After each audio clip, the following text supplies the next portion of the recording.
Nous sommes en guerre. J'invite tous les Français qui veulent rester libres à m'écouter et à me suivre. Vive la France, libre, dans l'honneur et dans l'indépendance. Il y a une pyramide sociale où il y a un mec qui est en haut tout seul, et plus on descend, plus on est nombreux. Et quand on arrive en bas, on est vraiment dans la merde. Alors moi, ce que je voudrais, c'est qu'on remue la merde et que l'odeur monte jusqu'au nez des mecs qui dirigent, et qu'au lieu d'être tourné vers l'extérieur du pays, ils se tournent un peu vers l'intérieur et qu'ils disent « Ah merde, on leur prend tout leur pognon. Ah oui, il faudrait leur en laisser un peu. » Avez-vous, oui ou non, reçu de l'argent liquide de Libye pour financer votre campagne? Quelle indignité. Nous sommes sur le service public, c'est une honte. Évidemment, votre téléphone est sur écoute. Vous y pensez quand vous téléphonez? Oui, naturellement, ça devient, comment dirais-je, intégré dans votre personnalité. Mais si on n'a rien à cacher, il ne faut pas avoir peur.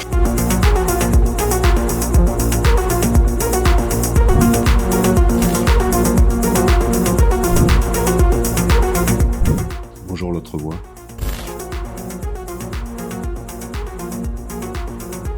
Il y a eu beaucoup d'universitaires engagés aux côtés des Gilets jaunes dès 2018, qui se sont déclarés, d'ailleurs, il y a eu des textes qui ont été produits dans des journaux comme Mediapart, comme Nous sommes tous des Gilets jaunes, par exemple.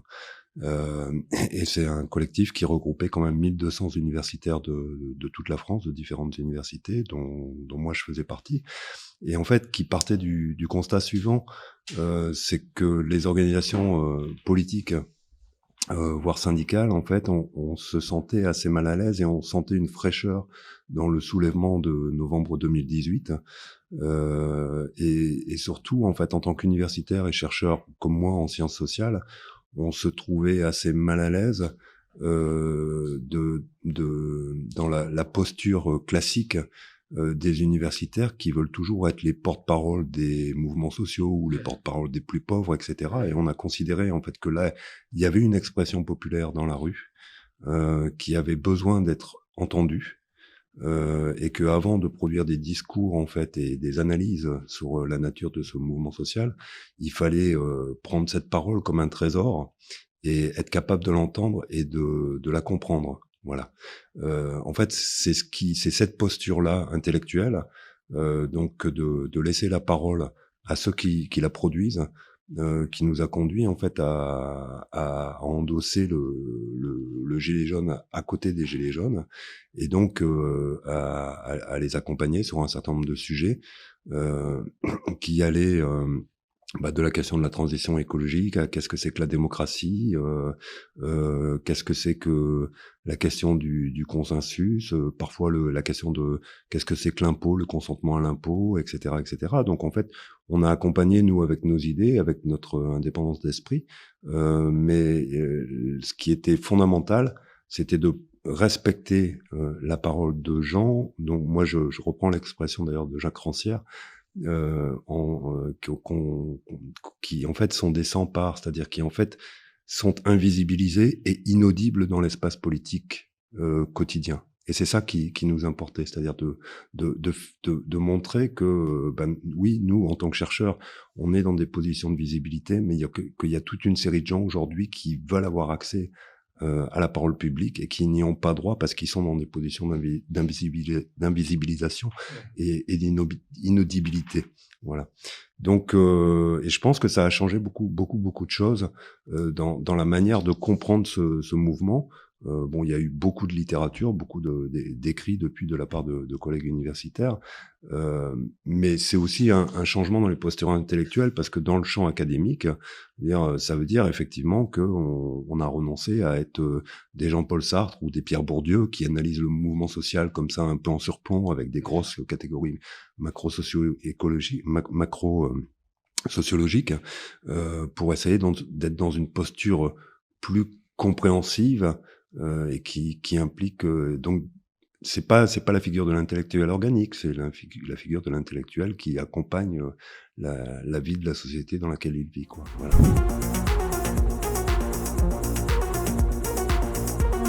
cette tentative de réforme, ça n'est pas la première. Hein. Il y en a eu plusieurs depuis 95.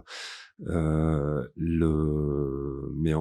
je regarde les choses un petit peu comme observateur du social. Ce serait mon premier positionnement. Et je m'interroge sur la nécessité d'une telle réforme quand je vois qu'il y a quand même des questions sociales 10 fois plus urgentes en France.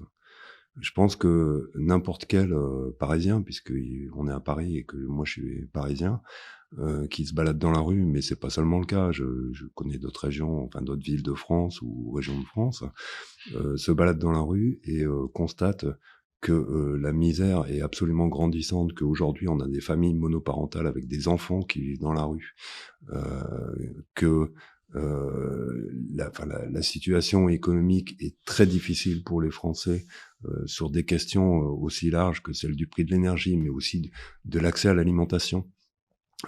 Sur des produits de base, les prix explosent. Il y a vraiment des Français pour lesquels c'est extrêmement compliqué. On ne comprend pas que cette réforme des retraites, qui en fait ferme les horizons politiques, et au fond envoie comme signal de la part du gouvernement que le futur se ferme, puisse être posé là sans qu'il y ait eu par ailleurs aucune négociation réelle, parce que le point de clivage avec les syndicats il est là. C'est-à-dire que depuis que le gouvernement a posé sur la table cette proposition de réforme des retraites, il n'y a eu aucun dialogue avec les organisations syndicales, même les organisations syndicales comme la CFDT qui sont habituées à dialoguer avec ce gouvernement. On dirait la CGT, ce serait peut-être différent, mais là, c'est même pas le cas. Et donc, la situation de crispation, elle est là. C'est-à-dire qu'il y a un malentendu profond entre la société française et ce gouvernement qui en réalité représente une minorité. On peut pas dire que c'est une majorité. Ils n'ont pas été élus de manière majoritaire à l'Assemblée nationale. Ça, c'est d'ailleurs une des conséquences, je pense, de la crise des Gilets jaunes, c'est que en fait, la partition qu'on trouve à l'Assemblée nationale, elle reflète ce qu'a été le mouvement des Gilets jaunes dans sa phase majoritaire. Et que donc il y a une incapacité de la part de ce gouvernement, effectivement, en posant cette question de la réforme des retraites, à construire un dialogue avec l'ensemble de la société française. La deuxième chose, c'est que en fait cette réforme, elle est totalement inutile parce que ça a été dit par le président du Conseil d'orientation des retraites, mais aussi par d'autres. En réalité, les caisses de retraite aujourd'hui et dans l'avenir ne sont pas en déséquilibre. C'est-à-dire que les systèmes de retraite, on peut actuellement assurer leur devenir. Et donc, en fait, là, la question qui se pose, effectivement, c'est, puisque vous posez la question des dépenses de l'État, c'est quelle est la vision de l'État que porte ce gouvernement. C'est-à-dire qu'en fait, après avoir démantelé tous les services publics, tout ce qui faisait le lien social dans les zones rurales, mais c'est pas que ce gouvernement, c'est 30 ans de néolibéralisme en France, avec des gouvernements successifs, qu'ils soient socialistes ou de droite.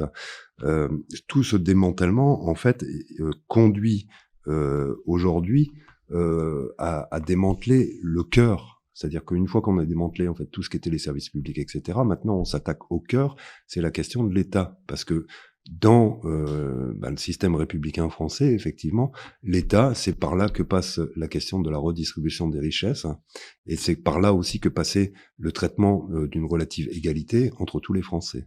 D'accord. Donc là actuellement, en fait, ce démantèlement de l'État se traduit aussi par une délégation une espèce de délégation de service public qui serait celle de l'État à des grands groupes, confère le scandale McKinsey, etc.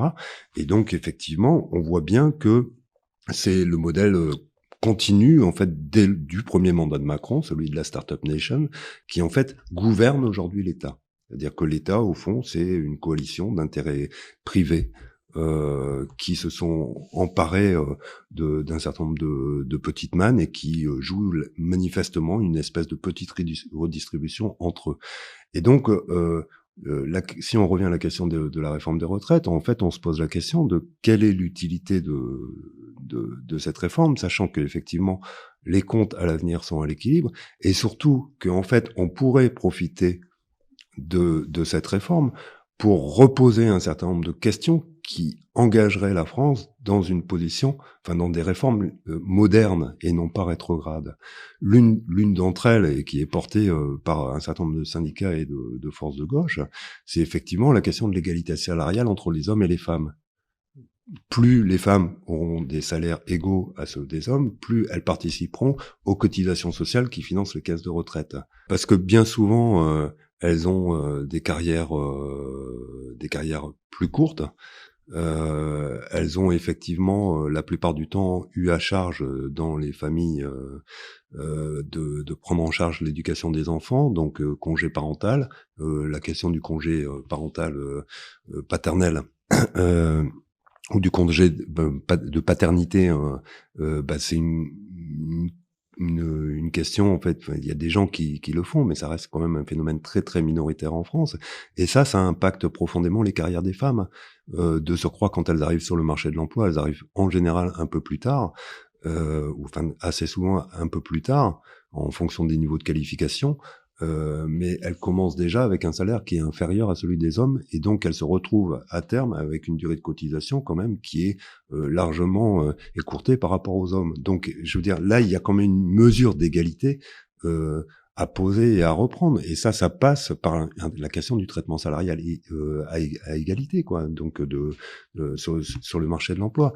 Mais c'est pas que ça, c'est-à-dire que il y a aussi, moi comme je suis un observateur du social et que j'ai travaillé avec beaucoup de groupes de gilets jaunes et donc rencontré des femmes en situation de grande précarité, il y a aussi des femmes qui sont dans des situations hors d'emploi, ou par exemple qui ont eu des congés de maternité qui n'ont pas été reconnus par les employeurs, d'accord, et qui elles n'ont absolument pas cette période qui sera prise en compte dans le calcul de leur retraite. Et c'est pas des phénomènes minoritaires. Donc à un moment donné, pour faire une réforme des retraites, c'est aussi imposer un diagnostic social sur l'état de la société française, quoi. Et ça, manifestement, le gouvernement ne veut pas l'entendre, ou en tout cas ne veut pas le voir. Et je pense que c'est aussi ce qui crée cette situation de tension extrême autour de la réforme des retraites. Elle est certes inutile, mais en fait, elle cristallise, comme ça a été le cas au moment du mouvement des Gilets jaunes, l'ensemble des forces de la société française. La spécificité du mouvement des Gilets jaunes, c'est qu'en fait, ce qui a fait la force de novembre 2018, c'est que c'est devenu un mouvement intersectoriel et intercatégoriel. La réforme des retraites, elle a la capacité de produire ce type de mouvement, en fait, parce qu'elle est intersectorielle et elle est intercatégorielle. Et donc, elle concerne l'ensemble de la société française, qu'on soit dans des situations d'emploi, de retraite ou hors de l'emploi. Et ça, je pense que effectivement, le gouvernement a un petit peu de mal à le comprendre, quoi. Donc, en fait, il se retrouve dans une position minoritaire par rapport à sa population, et donc, partant de là, je pense que ça devrait quand même l'interroger à minima sur la nécessité d'un dialogue, ou à minima, on va dire plutôt, sur la nécessité d'un retrait, et à maxima, sur la nécessité du dialogue, voilà.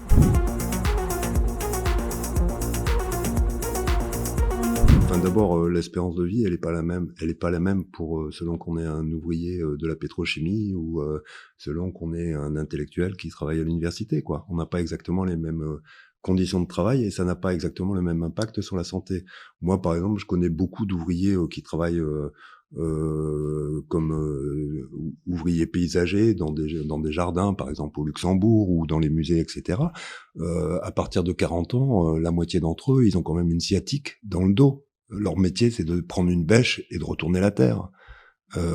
Comment cette pénibilité elle est prise en compte? Que la question de la pénibilité, c'est pas seulement la question du démarrage de la carrière, c'est-à-dire que c'est pas seulement la question des ouvriers ou des travailleurs qui vont démarrer à 16 ans. C'est que il y a des secteurs d'activité où la pénibilité du travail, elle est beaucoup plus poussée.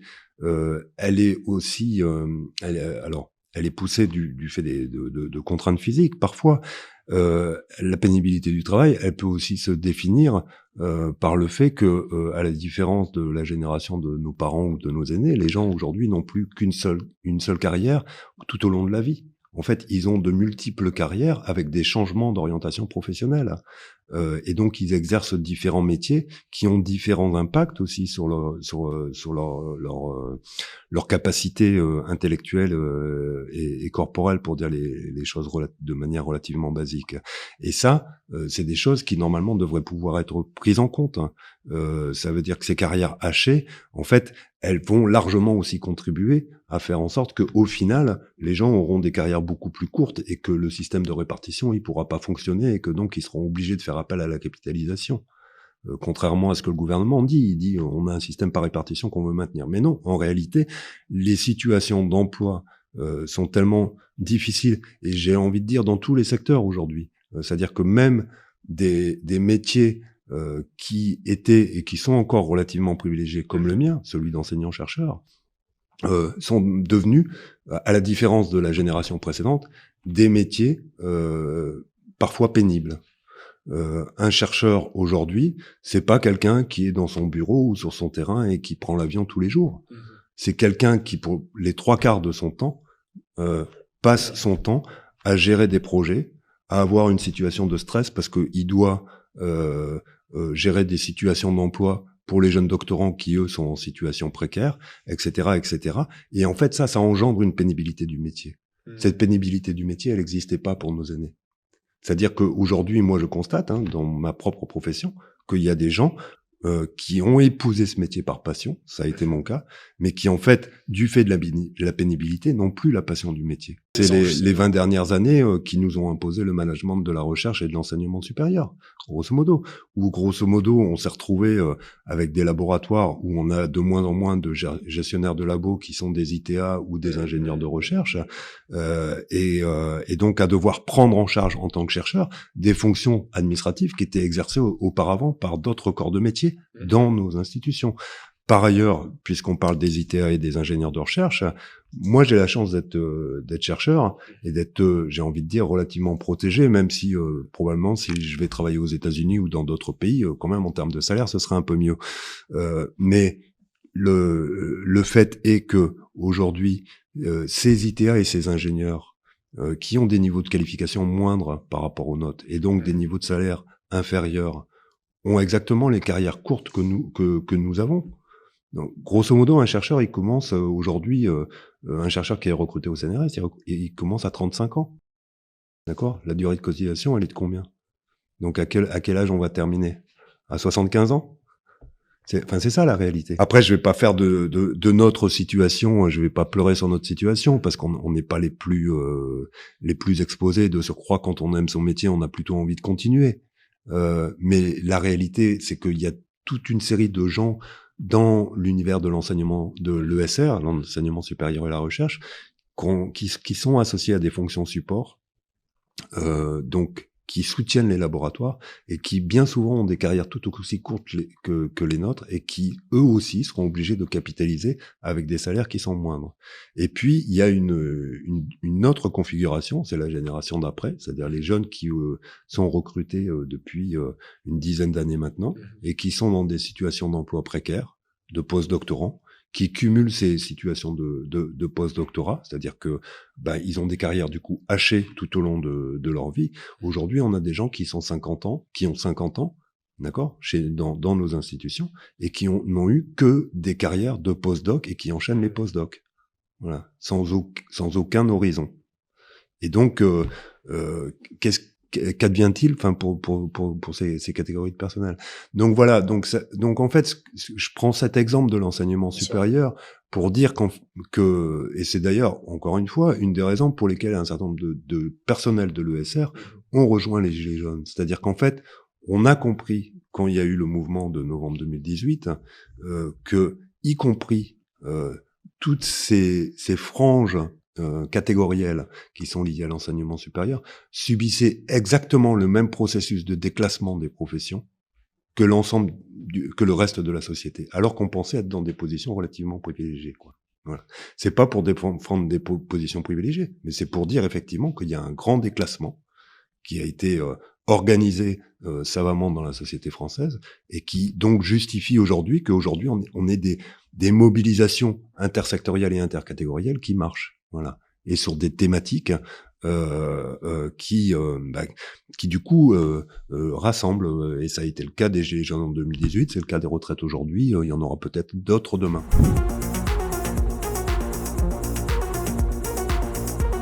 C'est pas qu'il se trompe pas de débat, c'est qu'il y a une vision politique derrière. Il y a une vision politique derrière qui est relativement assumée et qu'on retrouve en fait, c'est-à-dire que le débat sur les retraites. Alors bon, la réforme des retraites, ça fait longtemps effectivement que les gouvernements successifs veulent la mettre en place. Mais la spécificité en fait du débat sur les retraites tel qu'il est porté par le gouvernement actuel, en fait, s'inscrit dans un contexte politique et géopolitique très particulier, qui est celui de la transition, d'accord ? Et en fait, dans la tête, ça je l'ai expliqué sur d'autres antennes, mais dans la tête effectivement du gouvernement, enfin de Macron, de son gouvernement et des intellectuels proches du pouvoir, il y a quelque chose qui est assumé, c'est l'idée que en fait la transition écologique et énergétique qui nous est imposée de manière technocratique, elle s'accompagne d'une manière générale par ce qu'on va appeler un changement de régime. C'est-à-dire que à partir du moment où effectivement la société de consommation et le process d'industrialisation des 30 Glorieuses ne reviendra pas et qu'il faut réinventer un nouveau monde où il y a un process d'industrialisation à mettre en place sur la base d'énergies nouvelles dont on ne sait pas encore lesquelles elles seront, la crise de l'énergie, confère la crise de l'énergie, tout ça s'accompagne effectivement d'une incertitude sur la possibilité de poser des droits sociaux qui sont équivalents au modèle qu'on est en train d'inventer. Le problème qui se pose, c'est qu'il y a eu, d'un point de vue sociétal et politique, il y a une réflexion prospective et politique, mais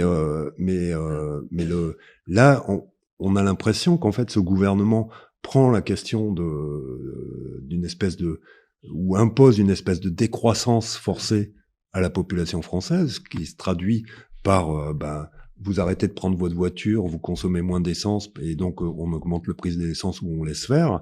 Dans le même temps, on vous coupe un certain nombre de droits sociaux, la retraite, les APL, les droits à la CAF, etc., ou en tout cas on diminue. C'est-à-dire, on coupe de surcroît les droits sociaux qui en fait sont fondamentaux pour les personnes les plus précaires dans la société française.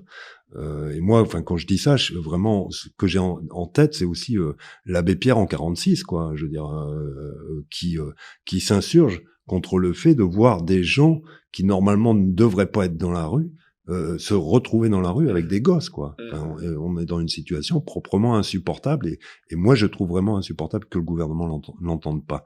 En tout cas, ce changement de régime s'accompagne d'un processus de déclassement de l'ensemble de la société française.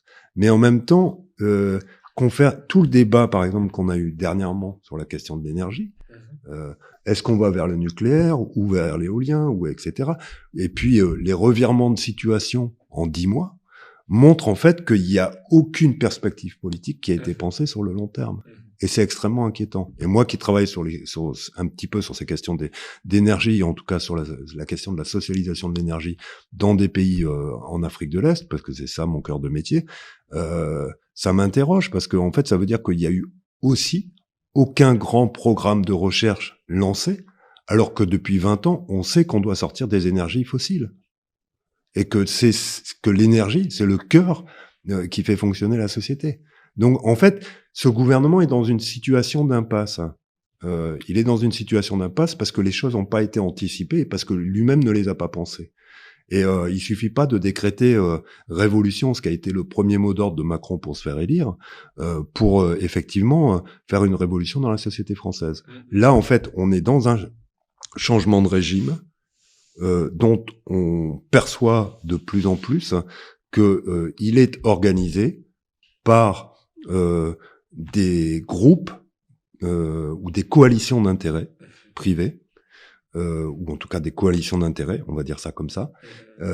Et ça, Et ce qui est intéressant, c'est que si vous lisez toute la littérature sur le néolibéralisme, moi je peux vous citer des exemples pour le coup kényans, en fait, c'est typique du néolibéralisme et des politiques néolibérales. C'est-à-dire qu'en fait, l'État est mis sous la coupe de coalitions d'intérêts privés, et c'est eux qui organisent le destin politique, mais sans penser la question de la longue durée. Il est au service de ces coalitions d'intérêts. Il est au service de ces coalitions d'intérêts. Ça peut être des grandes fortunes, ce qui manifestement est le cas, parce que quand on regarde les écarts de richesse en France, c'est quand même, on est sur des ratios qui vont de plus de 1 à 10 maintenant. Donc c'est totalement, on est dans une situation totalement aberrante. Mais en fait, ces coalitions d'intérêts, elles nouent à la fois des intérêts politiques, ou des groupes politiques, des groupes économiques, et ça fonctionne ensemble, quoi. Voilà. Le seul problème, en fait, c'est que la coalition d'intérêts, elle représente pas l'intérêt collectif, l'intérêt général. Or, tout le système français est fondé sur la défense de l'intérêt général. Et là, on voit bien que, encore une fois, la réforme des retraites qui nous est présentée, elle défend pas du tout l'intérêt général. Elle défend les visions d'une coalition d'intérêts, et en particulier, on le voit très bien, la crispation qui est celle du gouvernement sur le fait qu'on peut aussi faire participer les plus riches au financement des retraites. Là-dessus, il y a absolument un accusé de non-recevoir, quoi. Voilà. C'est-à-dire qu'il y a la porte est fermée, et c'est une question qui ne se discutera pas. D'où ce gouvernement qui tape sur les plus pauvres, encore une fois, les APL, la CAF, tous les droits sociaux qui permettent aux gens non plus de vivre, mais en fait d'être dans des situations de survie. Moi, comme j'ai accompagné les Gilets jaunes et que en plus j'ai mené des recherches qui ont été publiées là-dessus, j'ai beaucoup travaillé dans l'Oise et dans des villes comme Amiens, Beauvais, etc., les gens que j'ai rencontrés en sont pas à vivre, ils en sont à une politique de la survie. Le gouvernement actuellement, je veux dire, soit il a pas saisi, soit il a saisi, et à mon avis, il a saisi, qu'en fait, sa réforme de retraite, elle s'inscrit dans un dispositif général qui vise à organiser cette politique de la survie. Et je pense qu'une partie de la réaction, on va dire, inconsciente de la société française sur cette réforme de retraite, elle vient de ça. C'est à la fois la question de la réduction des droits sociaux qui permettait à tous les gens qui sont sur des franges hors travail, c'est-à-dire à la limite dans des situations de précarité ou qui se retrouvent dans des situations de hors travail, de pouvoir survivre. Alors c'est vrai que les années 80 ont été marquées par toute une série de dispositifs qui vont du RMI au RSA, etc., et qui permettaient effectivement à des gens qui sont hors de l'emploi en tout cas d'organiser un petit peu leur propre survie. Là, c'est ça qu'on coupe aujourd'hui. Voilà.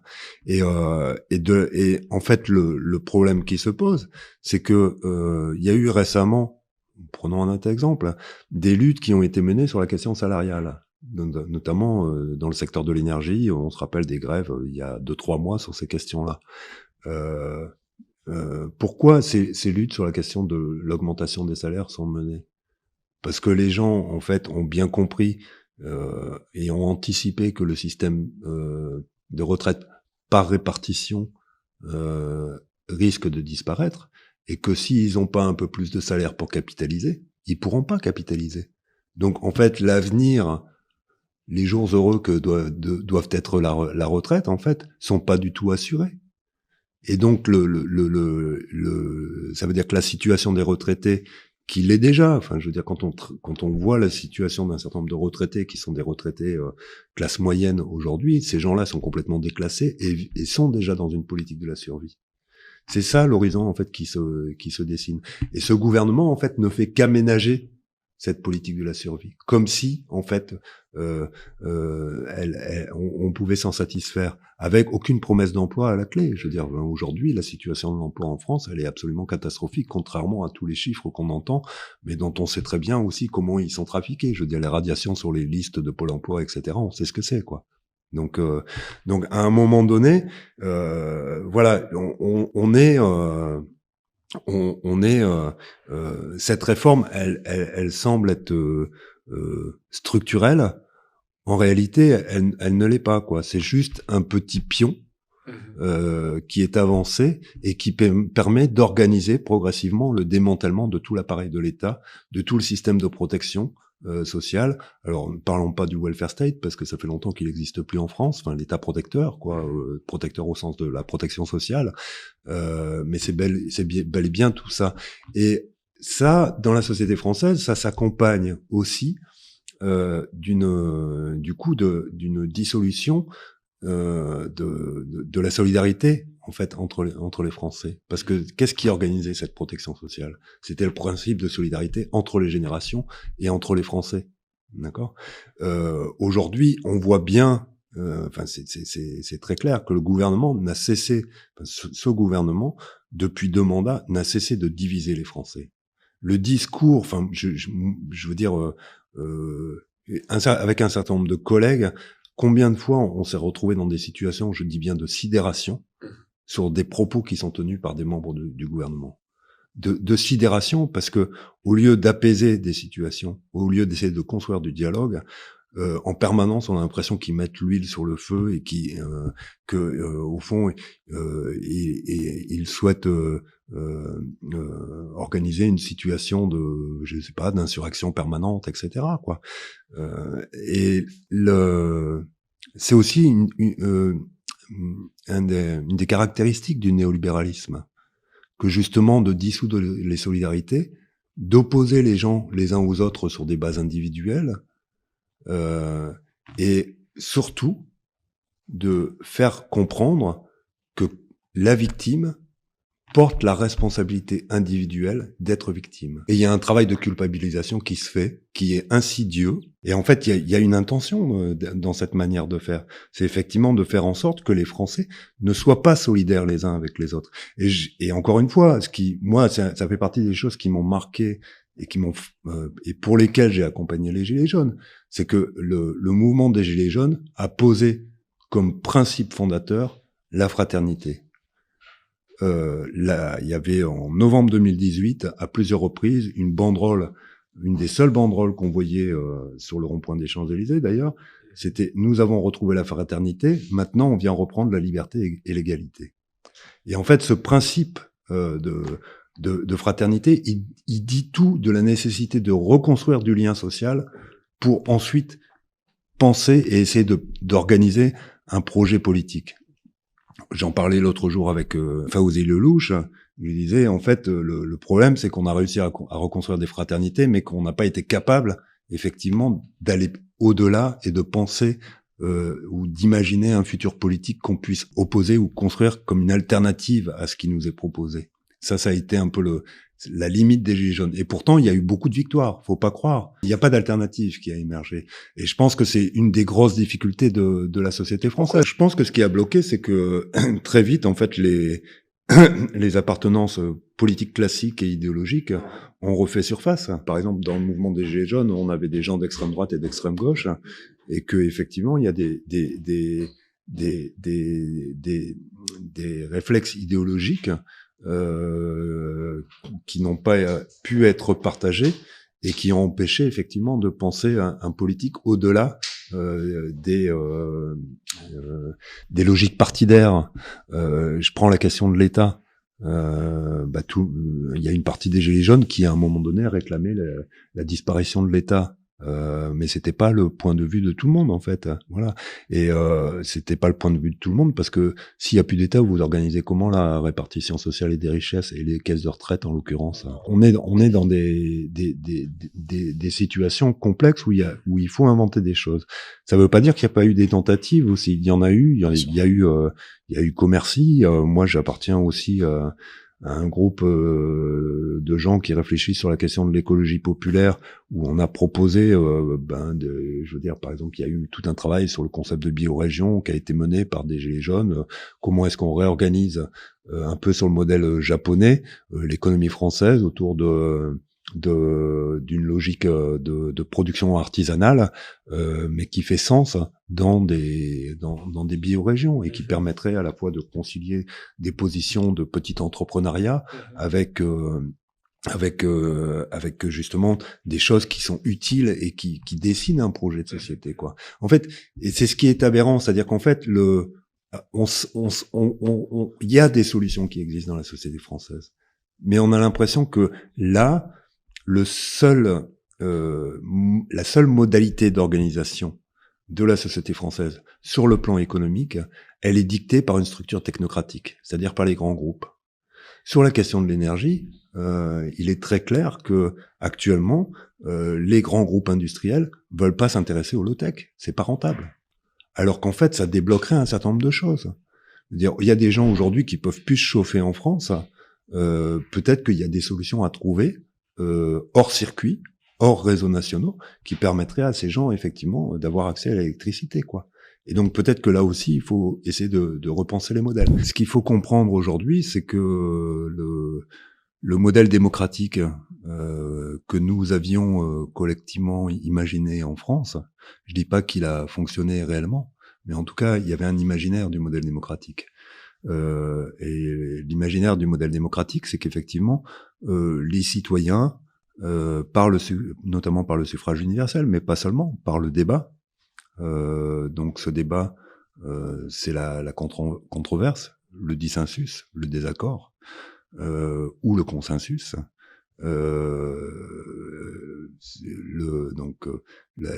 L'expression ou l'opinion ou la pensée du citoyen était prise en compte dans la manière dont le gouvernement dirigeait l'État. Voilà. Le problème que posent ces coalitions d'intérêts, et notamment les liens étroits actuellement entre les plus riches et le gouvernement, et le fait qu'au fond, cette réforme en est l'illustration parfaite, puisqu'elle ne les atteint absolument pas, c'est-à-dire pas un centime.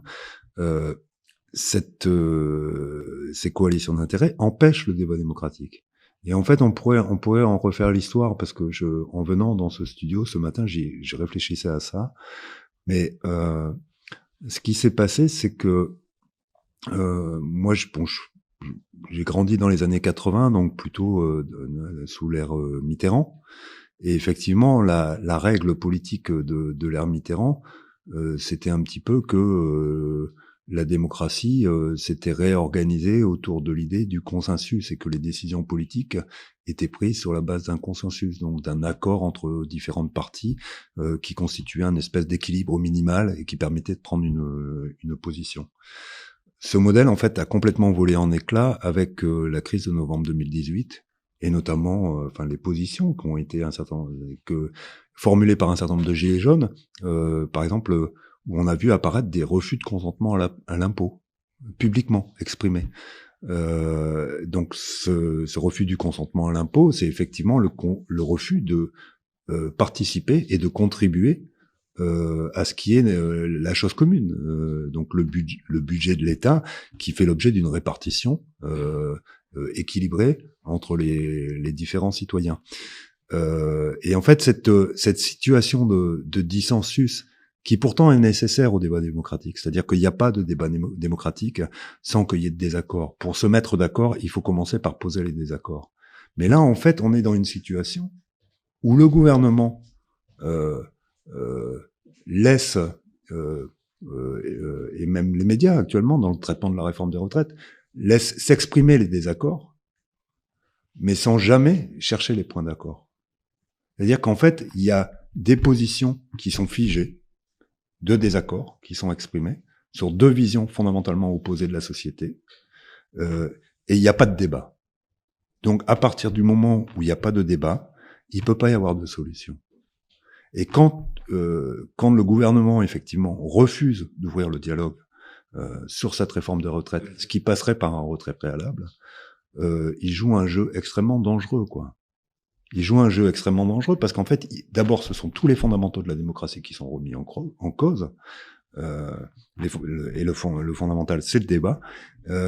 Et surtout, en fait, il exprime l'idée implicitement que, au fond, c'est sa position qui vaut, sa position qui représente une coalition d'intérêts, parce que, enfin, la complexité, je vais essayer de raffiner un petit peu, mais quand je dis l'État est aux mains de coalitions d'intérêts, en réalité, là, il est aux mains de coalitions d'intérêts qui sont celles des super riches et de gens qui ont beaucoup d'argent. Mais on pourrait imaginer la situation inverse. On pourrait imaginer un gouvernement où ce sont les pauvres qui forment la coalition d'intérêts. D'accord ? Ça, c'est le jeu démocratique. Mais le jeu démocratique, il suppose aussi que ces coalitions d'intérêts se rencontrent et qu'elles discutent et qu'elles expriment leurs désaccords pour se mettre d'accord. Or, ce jeu-là, il n'est pas joué du tout par le gouvernement. Donc, effectivement, il y a une grosse inquiétude. Et donc, derrière la réforme des retraites, on voit aussi pointer des questions beaucoup plus larges, et en l'occurrence, celle de la démocratie, quoi. Ces positions de tension avec lesquelles joue le gouvernement sont extrêmement dangereuses, parce que d'abord, elles alimentent la possibilité du complotisme. Soyons très clairs. C'est-à-dire que tant qu'on n'ouvre pas, tant qu'on ne pose pas des lumières, tant qu'il n'y a pas de débat instruit, éclairé, d'accord, entre les différentes parties, il peut pas y avoir de solution et on peut surtout pas informer les Français de manière transparente. C'est-à-dire que grosso modo, ça se joue pas à coup de communication, comme on voit là dans les journaux tous les jours où le gouvernement a informé ses ministres de tels éléments de langage. C'est pas ça la démocratie, c'est pas des éléments de langage, c'est vraiment des débats sur le fond parce que ça engage la vie des gens. Et en fait, le point de rupture aujourd'hui entre la société française, y compris avec ses politiques, c'est qu'ils ont bien compris que leurs vies sont engagées. On revient à la question de la politique de la survie, et que en fait, ils sont toujours pas entendus dans la sphère politique, voire parfois dans la sphère syndicale. Je pense que dans la sphère syndicale, les choses ont vraiment changé, en particulier parce que les organisations syndicales ont été profondément jaunies, j'ai envie de dire. Il y avait énormément de gilets jaunes sans gilet et des syndicalistes. Moi, j'ai des copains sur des amis sur le groupe de Beauvais qui sont syndicalistes ou dans des organisations politiques et qui avaient remis leur gilet jaune parce que en même temps, justement, l'expérience de 2018, c'est une expérience on n'est plus dans une situation de défiance permanente par rapport aux organisations syndicales ou politiques ou par rapport au gouvernement, mais c'est une volonté aussi d'être indépendant. Voilà. Dans une situation où les choses sont aussi éclatées, on peut pas s'amuser à jouer le jeu d'une démocratie débridée, quoi. Il faut que les règles du jeu soient claires. Et pour le moment, elles le sont plus du tout. Parce que effectivement, il n'y a plus aucun dialogue entre le sommet de l'État, les oppositions, de surcroît les forces syndicales. Alors parlons pas du reste des gens qui, comme moi, sont pas syndiqués ou ça m'empêche pas d'être proche de forces syndicales, mais en tout cas je le suis pas. Et qui donc sont totalement dans le dernier cercle de décision, quoi. Je pense que là il y a un véritable enjeu et la réforme des retraites, elle exprime ça, quoi. En refusant d'avoir un débat sur la réforme des retraites éclairé sur les tenants et les aboutissants, mais qui est un débat en fait qui engage la société française. Enfin bon, il y a des forces de gauche, par exemple, aujourd'hui, qui demandent à ce qu'il y ait un référendum sur la question de la réforme des retraites. Un référendum, c'est un moment de débat dans l'ensemble de la société française. En fait, c'est pas un débat qui a lieu à l'Assemblée nationale.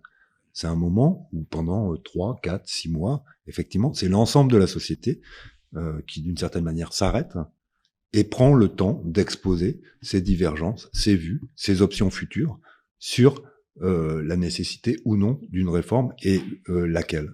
Voilà. C'est Donc, on est dans une telle situation de crispation que, à la rigueur, effectivement, cette idée du référendum, si on la réfléchit sur le fond, elle n'est pas complètement idiote, hein, parce que elle permettrait à chacun de s'exprimer et de se faire une opinion, quoi. Mais pour ça, il faut commencer par ouvrir les vannes, ou en tout cas reposer sur la table les termes du débat, et de manière totalement transparente, quoi. Or, ça n'est pas le cas actuellement. Et c'est, encore une fois, pas avec des éléments de langage qu'on le fait. Tant qu'on fait pas ce travail, le complotisme, il est en partie, alors, il est dû à deux choses. Bon, je caricature, mais d'une part, à ce que certains auteurs appellent une espèce d'ignorance grandissante dans l'ensemble de la société française. C'est-à-dire que sur des questions qui étaient relativement centrales il y a 20 ans, et où les gens avaient un espèce de petit corpus de savoir qu'ils avaient acquis à l'école, ils étaient capables de se construire une opinion. En fait, aujourd'hui, on se rend compte qu'il y a toute une série d'éléments de savoir qui concernent l'ensemble de la société française, et que les jeunes bacheliers n'ont pas, tout simplement. Et donc il y a une espèce de, bon, moi je pense qu'il y a une forme d'ignorance qui nous guette dans la société française, mais j'irai pas jusqu'à dire que le peuple est ignorant. Attention, je pense que les gens ont leur mode d'intelligibilité, leur mode de compréhension des choses, mais ils font avec les répertoires d'informations qui sont disponibles dans leur environnement. Voilà. À partir du moment où effectivement ces répertoires d'informations, par exemple pour des gens comme ma génération, c'est en partie les réseaux sociaux, et qu'on sait très bien que les réseaux sociaux, ce sont des boucles fermées, comment voulez-vous que les gens s'informent de manière libre et transparente? Donc ça, en fait, ça forme d'une certaine manière une espèce d'ignorance passive, d'accord, qui fait que on peut pas s'ouvrir à l'extérieur du monde. Et cette question de l'ignorance, effectivement, doublée de celle de la désinformation et des fake news, qui prolifèrent, mais qui sont aussi liées à des forces politiques agissantes, c'est-à-dire que c'est des réseaux qui sont très financés, les fake news, hein, en particulier le trumpisme. Il est très clair qu'aujourd'hui, ça construit pas la structure élémentaire qui est nécessaire au débat démocratique.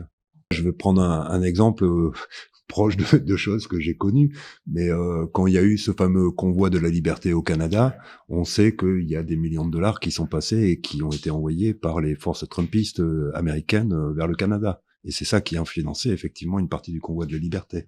Donc les transferts de fonds, ils sont là. Ils ont été traqués et on le voit dans un certain nombre d'opérations. De la même façon, le rôle de la Russie, de la Chine, qui sont aussi. On est là dans des forces qui effectivement sont aussi des forces de déstabilisation des États-nations. Voilà. Alors après, ça se traduit différemment et c'est décliné différemment selon les pays. Mais en tout cas, je pense que ce que je voulais surtout dire, c'est que les réseaux sociaux, en fait, par exemple les Facebook ou je ne sais quoi, ne sont pas des lieux d'information, parce qu'en fait, ils ne font circuler une information que dans des boucles qui sont fermées et qui n'intéressent que les gens qui ont demandé à avoir cette information. On n'est pas dans un débat consenti, éclairé, où effectivement il y a un dissensus qui est posé et qui permet de se mettre d'accord. C'est complètement différent de ce qu'est le modèle démocratique.